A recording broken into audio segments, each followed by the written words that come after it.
Hello, and welcome to episode 179 of Pop Culturally Deprived, where each week we watch a movie somebody has never seen before and talk about the good, the bad, and the four corners. This week we're going to be talking about The Craft, which Matthew hasn't seen, on your Light as a Feather, Stiff as a Board podcast.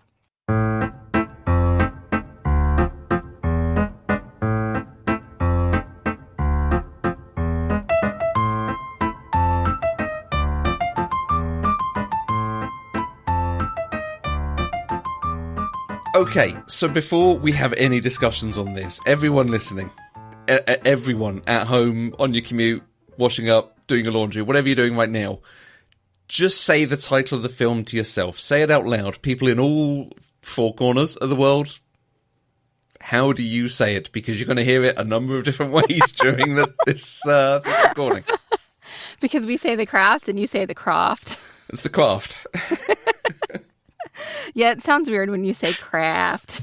It's The Craft, man. Yeah, and I can't not say the man at the end. Don't do that.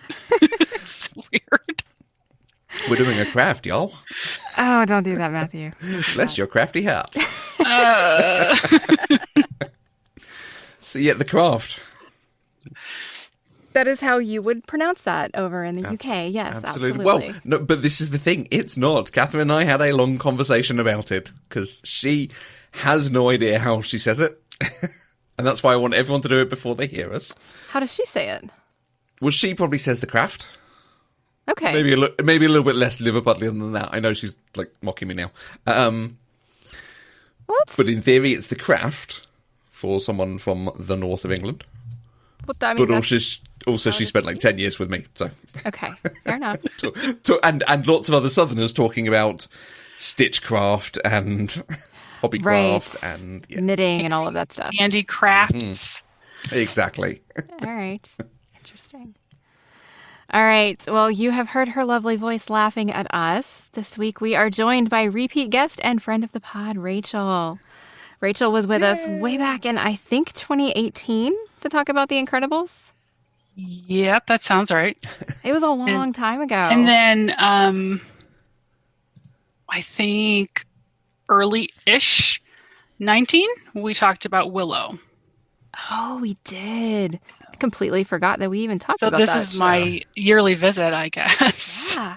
Well, welcome back. What are you doing? Well, thank you so much for having me. Kind of a interesting confluence of events because I think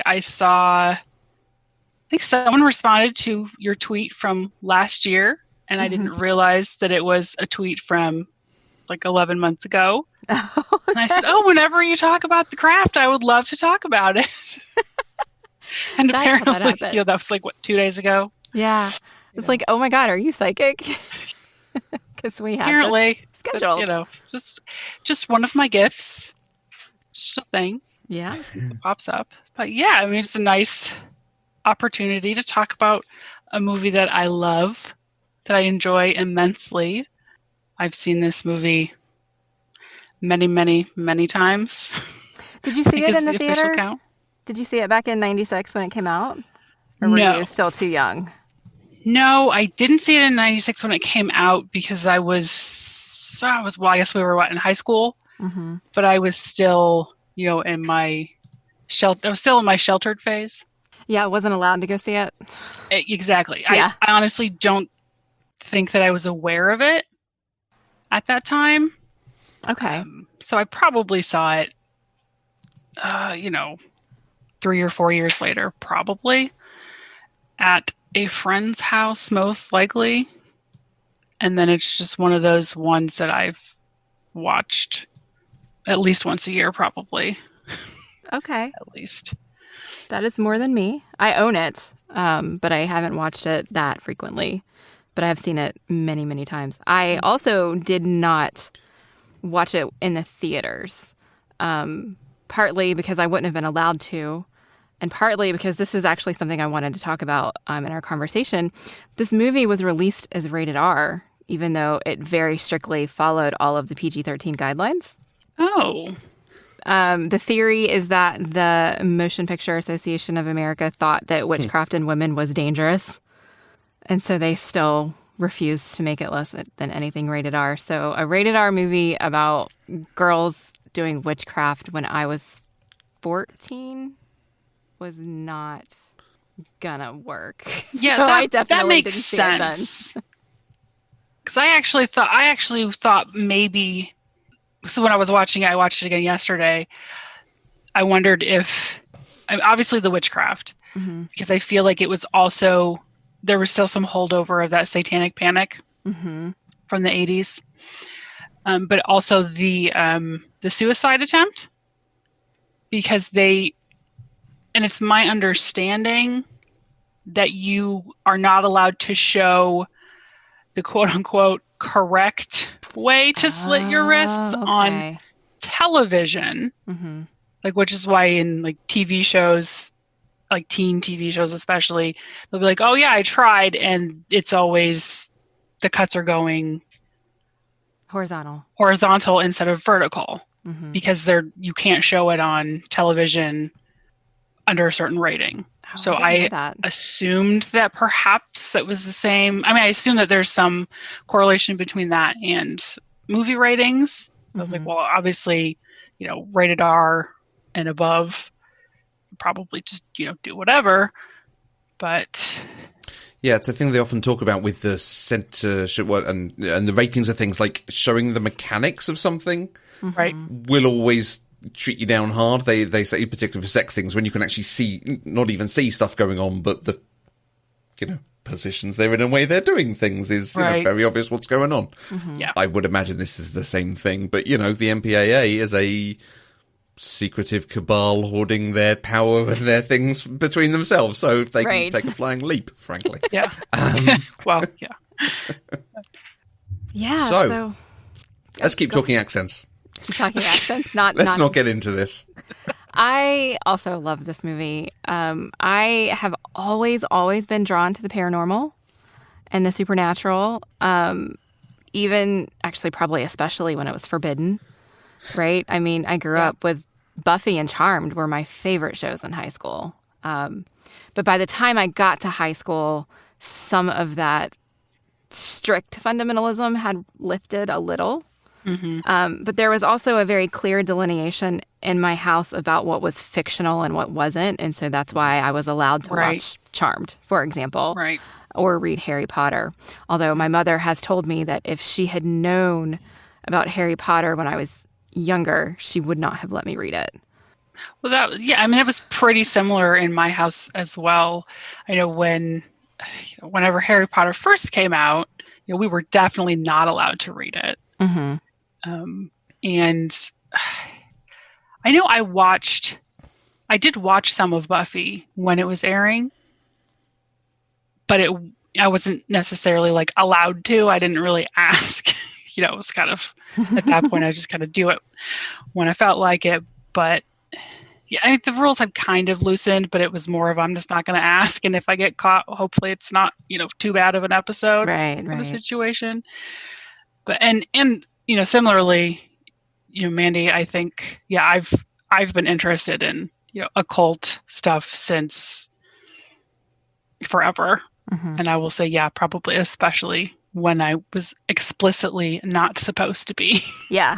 I can remember buying books from the bookstore and having to hide them from my mom. Because, God, if she had caught me with some of those books, it would have been really bad. Right, yeah. But, I definitely hid a lot of library books, which I think is kind of funny because I'm fairly certain that if my mom had asked to see, like my checkout record from the library, they would have had to show her.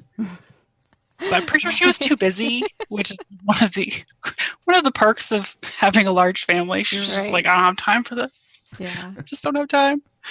But as long as another sister is always playing up, you're okay. Is that the...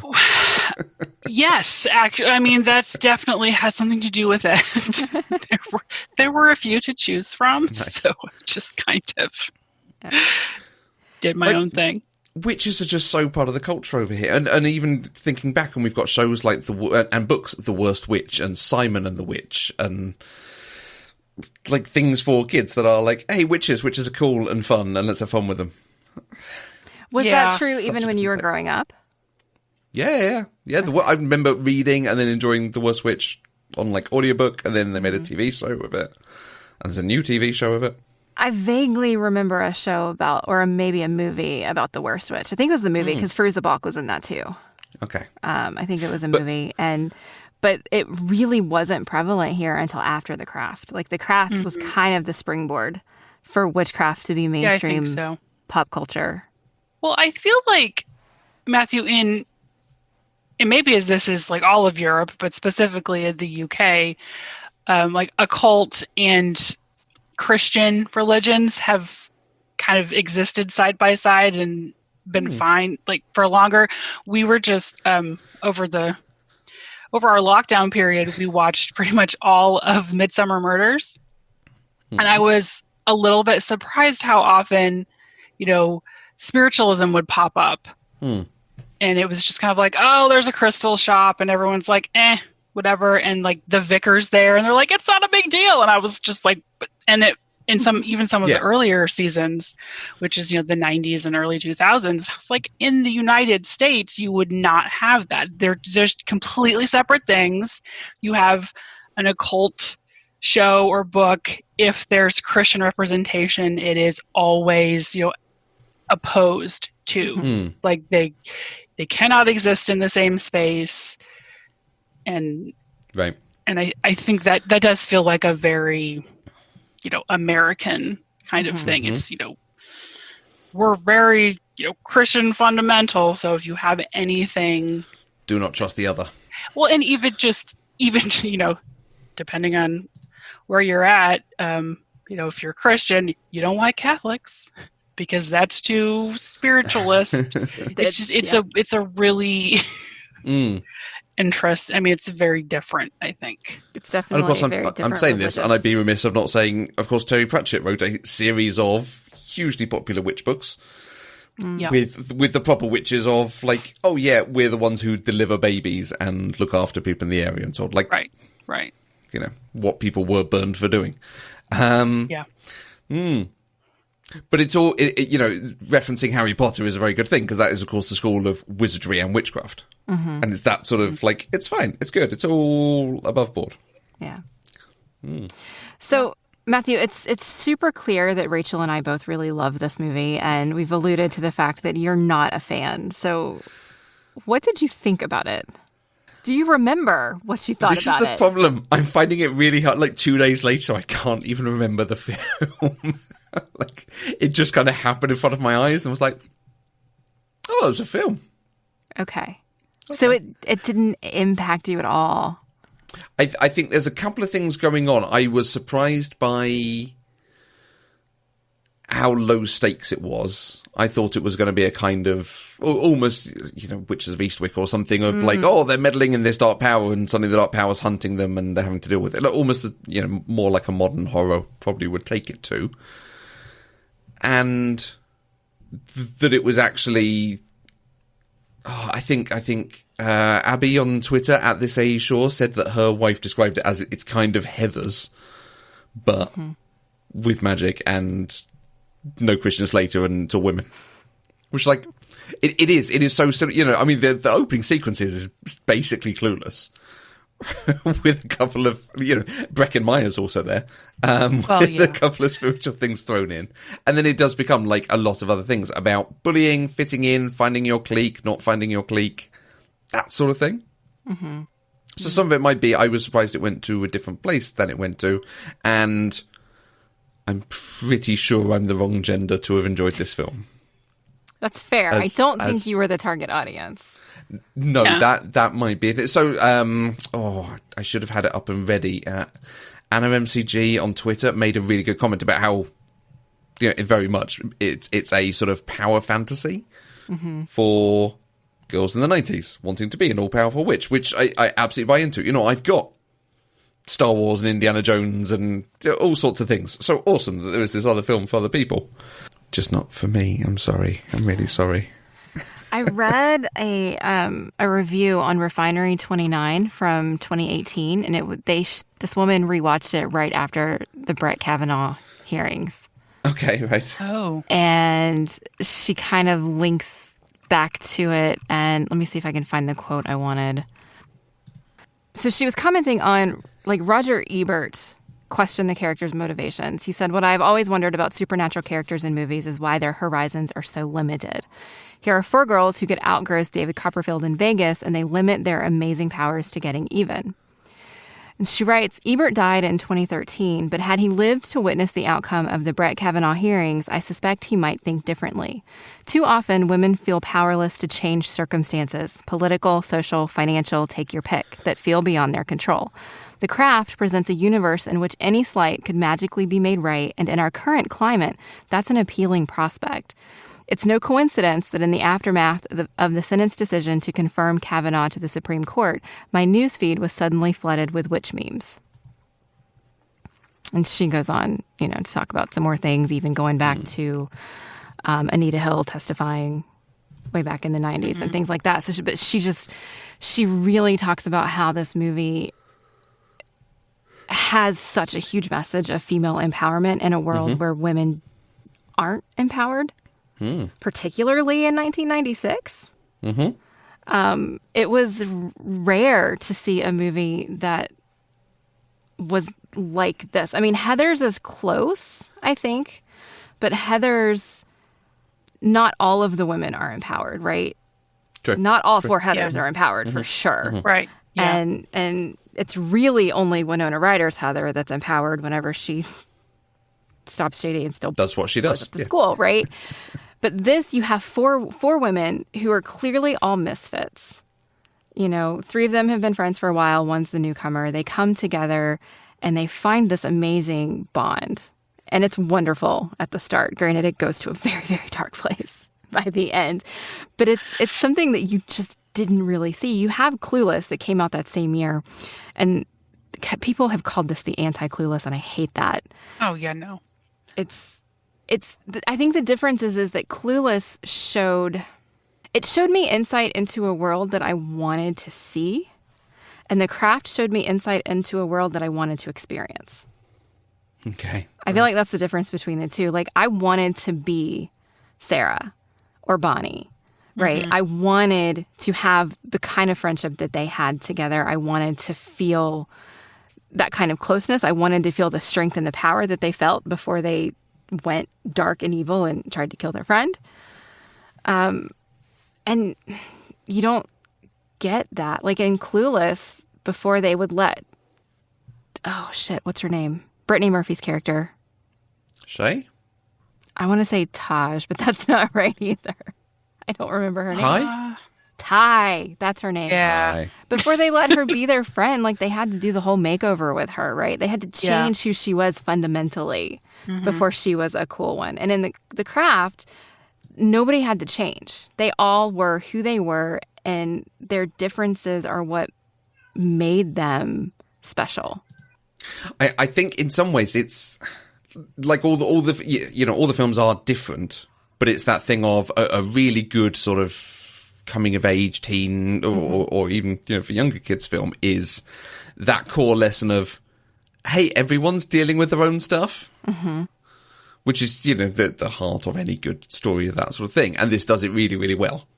It does. And digging into their stories and showing some of the stories of the people around them, and sort of like there's other things going on, and once we see their lives fall apart, what happens to them, this kind of thing, and then becomes a supernatural film at the end. Yeah. It has to fall into the trappings of its genre, a bit like we said with Shaun of the Dead. Yeah, I mean, it does. I mean, you're right. There are I feel like there are a lot of moving parts, and granted, perhaps they don't all, hit as well as they could.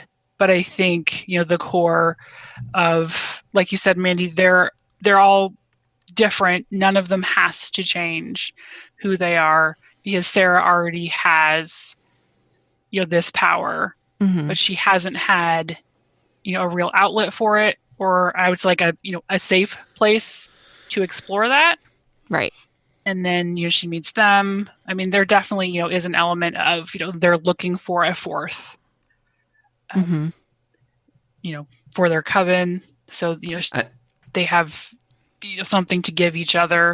And then also, of course, they're teenage girls, so things happen, things happen, which doesn't just happen with teenage girls, but that's kind of one of those tropes of, the high school movie. You're going to have some of that, headbutting and those personalities. And I think that is one of the things also, that appealed to me probably the first time that I saw it, was just that nobody had to change who they were. Because again, I wasn't, I certainly wasn't attending any Catholic schools or, wasn't, in with the cool kids by any stretch. So that kind of, misfits appealed to me, as well as that, occult angle. Yeah. I always wanted to find my own band of misfits in high school. Right. And I never really did. Like, I had a best friend, but we weren't part of a larger group per se. Yeah. Like, we were kind of on the edges, and she floated and I was the sidekick. Right. So I never got to experience what I saw in this movie, and I always wanted to. And I think that was a big draw for me. And then the witchcraft was the other big draw for me, because obviously the witchcraft. And then they had powers, yeah. Yeah, they had powers. I wanted to have powers. I want to make a pencil spin on a desk, right? And change my hair color just by thinking about it. Yeah. Absolutely. I think the other thing that this movie did that I think a lot of the more teen movies, particularly at that time, didn't do, was it tackles a lot of really big issues. Like, it talks about bullying and race. Like, it's unapologetic in the way that it talks about racism and sexual assault and suicide and poverty and body issues. And it's just all wrapped up into one. But it doesn't feel like an after-school special. And I think that's another reason why I like it. You look like you disagree, Matthew. I mean, they're definitely there in the plot. I will completely agree with that. Does it talk about them and deal with them? I'm not sure. I think it is like, oh, yeah, she's bullied because she's not the same race as them. And that's bad. And then she turns bad because she's being bullied. And like Neve Campbell's character, whose name I can't remember, is like, no one pays attention to her because she covers herself up. And then suddenly she's beautiful and she starts showing off as much skin as she can. I don't feel like there's ever a morals, too strong a word, but like a thing to that story. Oh, and then they get back what they visited on other people. Well, yes, that's how these films work. Yes, that's you should learn, your comeuppance at some point. Well, I mean, they did, kind of. I mean, physically, no, they saw it in the mirror, but they didn't physically get the three times, right? Like, Rochelle didn't lose her hair, Bonnie didn't get her scars back, but they lost their powers. They didn't even actually get the thing. But they did lose their powers. Like, they were punished. There were consequences for what they did, and it was very clear. I mean, Nancy ended up in a mental institution, for God's sake. Definite consequences there. Yeah, I'd say, you could even, make the case that maybe she got back some of their stuff. Like, because she was kind of, at least at one point, she was kind of focusing it. She was focusing their power. That's at least kind of, that was the impression that I got. Because near the end, when they're all at Sarah's house and, all three of them are floating. And for me, from just as straightly from a story perspective, because we see when they do the on the beach, when Nancy gets all that power, but we don't really see any specific incident where the other two girls get any, anything like that specifically. So like when they're at Sarah's house and they're, magic bullying her, I guess, and they're all floating. Like, questions that I have, is that just Nancy's power? Is that their own power? Did they do another ceremony? Would that even have worked? So they all got some power and then they lost it. But, Nancy had, a lot, she was working with a lot of power, which again is, I think, what ricocheted back on her, which is why she's in a mental institution. Yeah. But yeah, I like that it had those elements in it of, you know, we're trying to touch lots of different topics, and everyone has a bit of a story going on and a different thing to them. It's not like they're all the same, or, you know, like Mean Girls, you know, and the two sidekicks don't really have their own stories. They're just kind of there. But I'm not sure it actually comes to anything. It's just touching on those and saying, like, these exist and everyone has their own story going on. Okay. So what would you have done differently? You just wouldn't have made the movie, huh? I think it is this thing that it tries to straddle the line of supernatural thriller and teen drama. Okay. And again, a little bit like Shaun of the Dead. It doesn't quite land. It's either on one side or the other. It doesn't straddle the line. And either go more into they unleash their power and they have to deal with it, and they learn through dealing with it, and defeating Manon gives them peace at last, something on those lines. Or into, and again, this just comes back to something like Mean Girls with the, like, sharing the book and what happens to everyone, and we all, you know, everyone gets burned. But that's how you learn from it. Okay. No one comes out of this well, and we all have to go through a shared experience. Don't know. Okay. So, like, talking on all this, though, and the fact it is so well done for a female demographic, it's written and directed by men. And, you know, certainly this was one of the things we talked about in the month of films by women. It's like, men don't often get it right and hit on the thing. And I think from the sounds of it and from what I've read elsewhere, they did. I think so. Yeah. I think this one definitely did. I mean, there are some scenes that are a bit male gazy. I saw in that Twitter thread, you know, talking about the power walk montage, right? And I know it is it's very low male gaze compared to what it could have been, but, you know. It's a little nipply, though. It's a little nipply, yeah. It is. It is definitely. I feel like every time I watch it, I'm like, nipples. Yeah. A female director would have been like, let's do that again, but you just warm yourselves up first. just pasties. Yeah. Yeah, exactly. Yeah. Come on. But honestly, whereas the male director's like, oh, something for the dads. Good. You know. But I think that was the worst bit in it, honestly. Agreed. I think the rest of it, because it focused on the friendship, and it focused on taking back your power when a man has tried to take it from you, in Sarah's case. Yeah. Well, that particularly, I think the rape sequence and the way it deals with it is generally very good, because it is hard to watch how far it goes to without having to go there. Yeah. Yeah. Yeah. I also thought it was interesting because I remember the first time I watched this movie, it did not go where I thought it was going to go. Okay. Like, it was like twist after twist. And the idea that a love spell would go to that place, like, blew teenage Mandy's mind.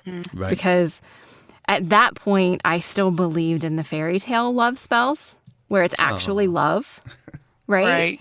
And this movie shows you the reality that it's not. It's lust. It's making him do something against his will, and, like, to the point where that's all he can think about, to where it pushes you to that point.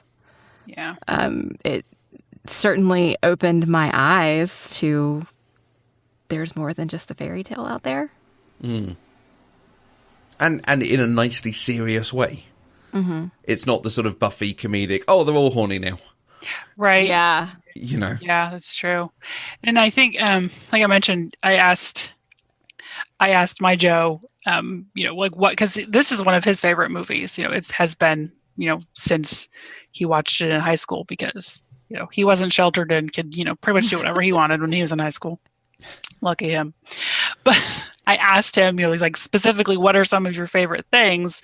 And one of his points was, it goes back to the, you know, great power and great responsibility line, which is, you know, one of the biggest pop culture phrases, and there's some good examples of that in this movie. That it says it's demonstrated pretty well in the movie that when you have that responsibility that comes with that power, what happens when you misuse it versus what happens, who still has power at the end of the movie, and how did she use it versus who doesn't have the power, and what happens to who's misusing the power. Mm-hmm. So, that, and also he liked that it showed not all witches are women in black with terrible feet. Because witches are hot. Yes. And they looked normal and helped remove stereotypes about devil worship and exterior appearances. Yeah. Which I thought was interesting, because, and that's true, I think, from, other movies like The Witches, that's, like the looking normal is their glamour. Yeah. Yeah, of course, there's another one. Like, that is a kid's book called The Witches, aimed at... But the witches are kids. bad. Yeah.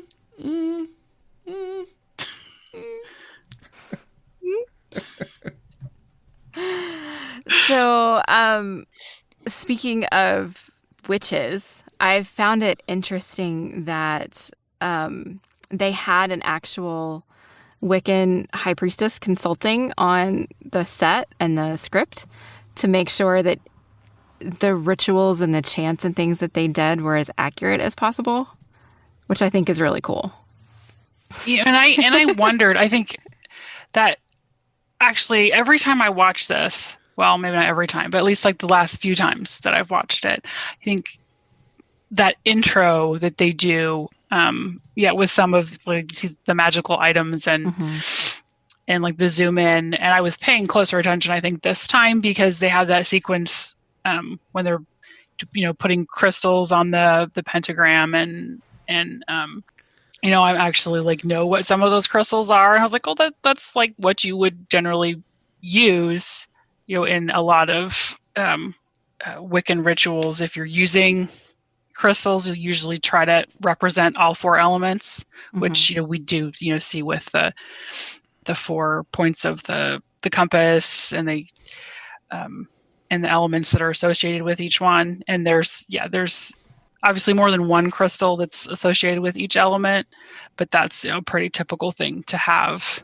a representation of a crystal, sometimes a candle, just kind of depending on what it is that you're doing. But I think this time especially, I noticed, especially when they show when they show the altars and when they show that temple in the back of the magic shop, just the way that it was set up, I was actually pretty impressed with that. So saying that they had an actual Wiccan high priestess doesn't surprise me. I could tell that they did, at least a little bit of research, because I think a lot of times, especially these days, with tarot is a much bigger thing, than it has been for a while. It's much more mainstream, and it'll pop up a lot of places, and sometimes it's just egregiously being used incorrectly. Like, it's just you're just like, come on, dude, just read a book.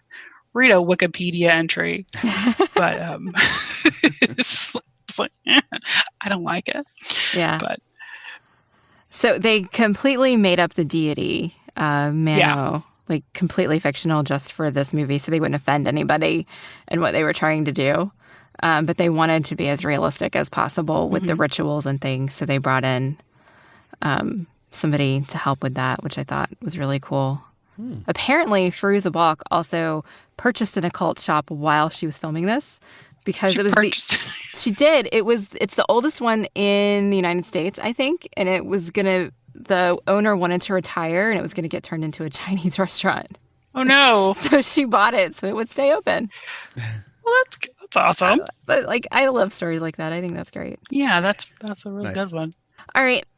Matthew, were there any favorite moments that you had that you want to point out beyond the few things that we've hit on already? I mean, I like that you like it. Okay. It did make me laugh. What about the soundtrack? This is nothing to do with the film, but the fact that I'm watching Legend of Korra and it opens with them talking about like earth, fire, air, water, and we just break into only the Avatar can combine. That was good. Okay. I had forgotten that the soundtrack is so good, and that cover of the Smiths song was done for The Craft, the one that went on to be the theme song for Charmed. Like they recorded that for The Craft. I don't think I realized that. And but like that song is, I hear that song and I think witchcraft every time. Like it just is. And so I thought that was really cool. Is this where I should admit I never watched Charmed? Like ever at all? Not even just like a couple episodes? No. Low rent Buffy. I mean, I can't really. I mean, I get it. It was not really aimed at you. No. It's true. But it's so good. Okay, here's a question, Matthew. Do you think if you had watched it like around the time it came out, that you would have felt a different way about it? I don't know. It's always worth an ask. I think probably not too much, but for very different reasons. I think, and I don't know a better way of saying this because it's way too late at night for me to phrase this better, but the lack of humour would have put me off. Like, I've enjoyed other films like this, but humour is my way into things. I want to enjoy my time in that universe or with that story. So, like, it takes itself very, very seriously. That's not quite for me. That's fair. Okay. Whereas now I have whole other reasons. What about you, Rachel? You told us Joe's favorite things. What are yours? Yeah. Well, I mean, I'd say probably one of them would be the way that the witches are depicted. As, I mean, on the one hand, as individuals. I mean, they are very different. Sometimes I think witches are just like they're just a group of women. They're interchangeable and they're up to no good. So I think they're individual and that they had other things going on besides just they're more than just a witch being witches, right? Yeah. So obviously the high school setting. But yeah, I mean, I think just being intrigued by the content, but I felt like the way it's handled, it isn't cheesy. Even I'd say at the time that I first watched it, when I didn't really have any, I don't want to say real knowledge, but I didn't have as much knowledge about the reality of some of the things that they were depicting. Mm-hmm. That it felt genuine, if that makes sense. That they weren't making fun of it. Right. They were just like, this is a serious, it does take itself seriously. And I think that's one of the reasons that I enjoyed it, and I still enjoy it. And that, I think that sense of female empowerment, obviously, I'm sure when I first saw it, I wouldn't have been able to articulate that, Right. but it wasn't something that you saw a lot. And I mean, honestly, we don't see it enough. Mm-hmm. There aren't as many options for that as arguably there should be. Yeah. And it's that there's not just one way to be, because you kind of see that, well, you got to be like a badass woman. Well, they are badass, but they're also, feminine. They have their own, that's about their own power.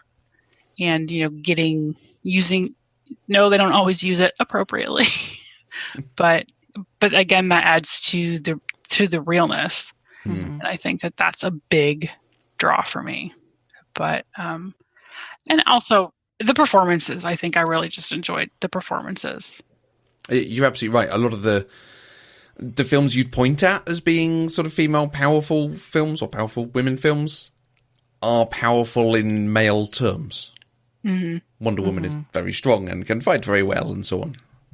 This does it in a different way, and learning through relationships and the bonds you form with other people. Yeah. Which is, I mean, that's how Pratchett writes the difference between witches and wizards. Witches witches know magic enough not to use it, and wizards know a lot of magic but don't know not to use it.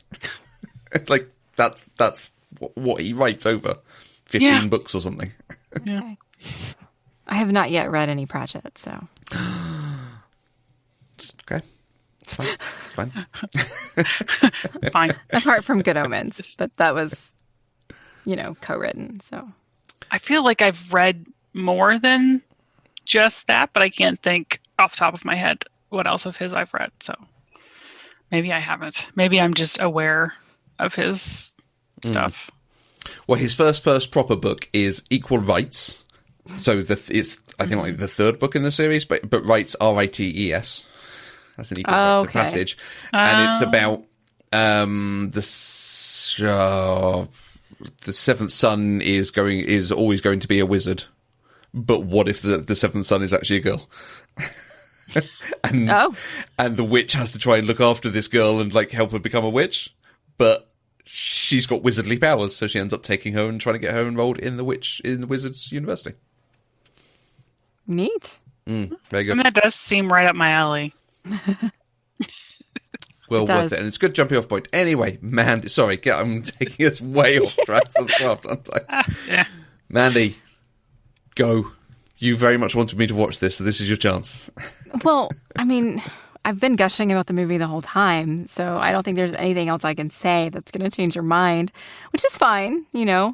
We all like different things. There are plenty of movies that you love that I haven't been fans of, but I think my favorite thing about this that's not the female friendship and empowerment aspect of it, which was huge, is Fairuza Balk's performance. Like, watching her transformation from the beginning of the movie to the end is incredible, and I think she showed way more range than any of the others did as far as acting. I mean, I think the cast was phenomenal. They had wonderful chemistry with each other, but watching her kind of drive herself crazy with power was fascinating to me. And she did it really, really well. But I just really like Fairuza Balk too, so. And yes, you're absolutely right. She was Mildred Hubble in the Tim Curry film of The Worst Witch. She was. Yes. I feel like I'm going to need to watch that. I'm not sure how I haven't seen that, but I should probably watch that. They're great. They're really good stories. I think there's a new series on Netflix, maybe, yes. He says. Yes, haven't seen it, but there is. Okay. Because I need more things on Netflix that I, haven't watched yet. That's why you just keep everything in your list and you rewatch things you've already seen. Basically, yeah. That is what is happening. That's exactly what I'm doing right now, so. Yeah. Yep. I was surprised by how much I didn't know 3 out of the 4 leads. I think I just expected I would have been like, oh yeah, she ends up in Criminal Minds and she ends up in something, like, just have been. But you weren't familiar with, so hang on. Which one were you familiar with then? Well, Neve Campbell. Okay. The really famous one. I mean, she's no more famous than Fairuza Balk to me. So, I mean, okay, she did the Scream franchise, so Fairuza Balk was in The Waterboy. Well. See, we can't even get through that without laughing. Like proximity to Adam Sandler's. Yeah, right. Yeah. I don't know. I've always known who she was, but okay. Yeah. Neve Campbell did go on to be the most well-known of those. Well, and even at this point I think she'd already done Party of Five and stuff. Yeah, she'd already done Party of Five, and Scream came out the same year. Oh, right, okay. And interestingly enough, Skeet Ulrich was in both of this movie and that movie as well. I feel like, Skeet Ulrich and Breckenmeyer are like the, and I guess Neve Campbell, honestly, if you're honest about it, are like the 90s things about this movie. You just go, oh, well, it's got Neve Campbell, Skeet Ulrich, and Breckenmeyer. They're in high school. It doesn't 90s. Get any more 90s than that. Yeah, that is definitely like every Breckenmeyer. I'm like, oh God. He's just one of those. I forgot that his character was so bad in this, though, because I like Breckenmeyer. Yeah, I do too. Yeah, but he's not in this. And I used to like Skeet Ulrich, and I think it's just because when I was in high school, I thought he was ridiculously attractive. But I've not seen him play a character that I don't hate. Right. Yeah, I was trying to think of, if I've seen Skeet Ulrich and things that I didn't hate the character. And like there has to be something, but I can't think of it. Mm-mm. The ones he's most known for are these terrible ones. Yeah, they're awful. Yeah. And he chose the name Skeet Ulrich and performed in films with that name, so frankly. Oh my God, I did not know he chose that name. His real name is Brian Ray Trout. Yeah, I couldn't decide whether, like, Skeet Ulrich is such a name, a whatever adjective word you want to choose, name, that he had to have chosen it. Yeah. Yeah, exactly. Or if it's such an adjective name that it could only have been put on him by, like, hippy-dippy parents or something. And then you would maybe want to change it. Yeah, well, exactly. That's the thing. If your name was Skeet Ulrich, you change it to, Brian Trout. It just, it's kind of a weird, because the Skeet sounds like... Skeeble. Sounds like he grew up in Detroit, but I don't know about Ulrich. It's a weird Ulrich was his stepfather's last name. Okay, that makes sense. So that makes sense, but I don't know where the...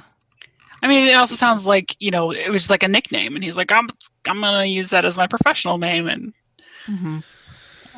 Apparently his Little League coach nicknamed him Skeeter because of his small stature. So like a mosquito? Maybe. Like that's... I mean, is that not, Mandy, is that not like Skeeter? Isn't that like mosquito? Yes. Yep. Yeah. Yep. That's exactly it. Yep. Crazy. I don't think I'd be proud of that nickname, but that's just me. We have talked way more about Skeet Ulrich than I expected we would. I think we talked more about him than we did the movie. So I think what I'm going to ask from our listeners is please tell us what Skeet Ulrich roles there are where he hasn't played a really terrible human being. There has to be one, right? Well, I guess we'll find out. So please tell us those things. You can find us on Twitter, Facebook, and Instagram at Eloquent Gushing, or you can send an email to podcast@eloquentgushing.com. I am Mandy Kay, and you can find me on Twitter at Mandy Kay. And I'm Matthew Vose. I'm on Twitter at Matthew Vose. Rachel, thank you so much for joining us. Thank you for coming defending the film. It was very, very, very useful and good having you here. You're welcome. I'm always happy to pop in. Where can people find you? You can find me on Twitter, and I'm double checking because it's been a Monday. I'm on Twitter at farflunghope5, and I'm also on Instagram, but I feel like I'm really more on Twitter, so we'll just go. I'm on Instagram, but don't look at me. Well, it's mostly cats. I mean, it's just cats. So that's the best kind of Instagram. I should start doing that. Hey, go on Instagram, follow at Lex and Kira to watch my kittens. Frankly, they've got their own Instagram account because I know what my friends would say if I posted too many pictures. So they get their own account, frankly. Pop Culture Deprived is completely funded by... I'm going to skip right over. Pop Culture Deprived is completely funded by our wonderful listeners through Patreon. Anything you can give, it gives access to exclusive shows, bonus shows, all the stuff I talk about every week. You get physical merch, you get our undying love and affection, and you get to have the warm feeling in your heart that you are supporting the network and developing all our wonderful shows. If you want to find out more, you can visit patreon.com/eloquentgushing. And we will be back next week with another episode where we are going to finally talk about John Wick 3. Until then, I am Mandy Kay. And we are the weirdos, mister. Pop Culturally Deprived is an Eloquent Gushing production. For more information, visit eloquentgushing.com or find us on Twitter at eloquentgushing.